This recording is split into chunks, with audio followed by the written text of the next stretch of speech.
Maintenant, voyons le principe même de l'autorité spirituelle. Quand il est dit au Seigneur qu'il parle avec autorité, non pas comme les scribes, Matthieu 7, 29, cela ne signifie pas qu'il avait plus de connaissances ordinaires que les scribes. Ils avaient probablement une grande connaissance, la connaissance d'école, qu'ils ne possédaient pas. Il n'y avait pas cette connaissance d'école. Eux, ils avaient cela. Leur autorité était une autorité technique, académique. C'est pourquoi quand il mettait son autorité au-dessus de celle des scribes, ce qu'il voulait dire c'était « cet homme parle de son expérience ». Il parle de ce qu'il connaît en lui-même. Cela vient de lui, et non pas des livres. Ce n'est pas le dernier message qu'il a entendu, le dernier livre lu, quelque chose qu'il a saisi, qu'il a obtenu de quelqu'un d'autre. Une idée lumineuse qu'il a développée, non. C'est le résultat de quelque chose que Dieu a fait en lui et qui vient de lui. Tout cela découle de cette question liée à l'humanité dans sa relation avec le témoignage du Seigneur. Un homme en Christ.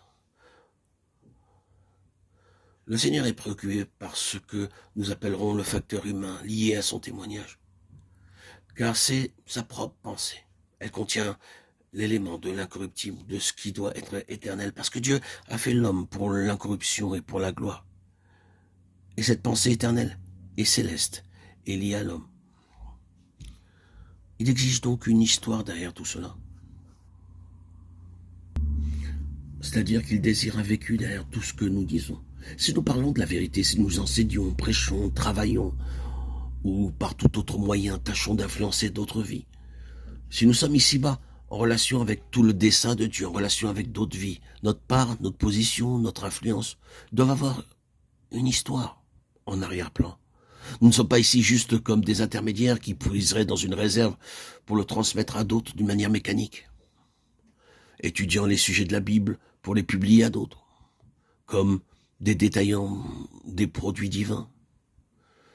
Dieu exige une histoire, et c'est seulement quand il y a une histoire qu'il y a une réelle valeur. Le témoignage n'est pas constitué par des mots, des idées et des vérités, mais par une histoire en relation avec tout cela. Dieu est très sage à ce sujet. Et il a une intention, c'est que vous et moi n'allions jamais au-delà de nous-mêmes dans la vérité, que nous ne soyons jamais trouvés parlant au-delà de nous-mêmes. Parce que si tel était le cas, nous serions nous-mêmes la faible mesure de la vérité que nous professons. Il y a quelque chose derrière la vérité qui donne à cette vérité sa nature incorruptible, qui rend cette vérité vivante, permanente et efficace. Ce n'est pas une vérité par elle-même, cela, c'est méconnaître la vérité. Car la véritable connaissance, c'est la connaissance en expérience.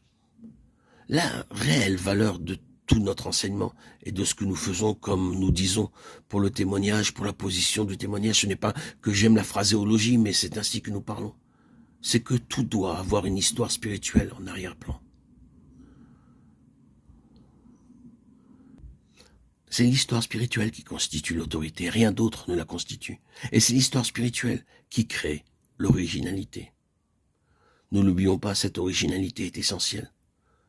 Tout doit être réalisé en nous avant que nous puissions commencer à le donner aux autres, avec tout son effet et toute sa valeur. Les paroles du Seigneur à Pilate pourraient très souvent nous être adressées. Est-ce de toi-même que tu dis cela ou d'autres te l'ont-ils dit de moi? Jean 18, 34. Dis-tu cela de toi-même? Cela doit commencer là. Cela doit venir de notre propre histoire.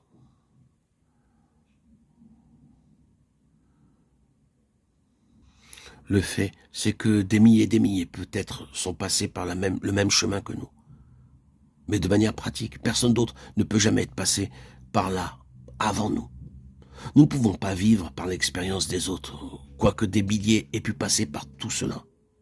Quand Dieu nous tient dans sa main, c'est comme si nul n'était jamais passé par cette voie auparavant. Nous sommes seuls dans cela. C'est quelque chose d'original. Cela signifie que personne n'a jamais éprouvé cela avant nous. Je suis le seul qui ait jamais eu cela. Cependant, des milliers sont passés par cette même expérience. Vous voyez cet aspect de l'originalité. Le Seigneur fait que nous avons une expérience spirituelle unique. Tout à fait unique. Voilà l'originalité.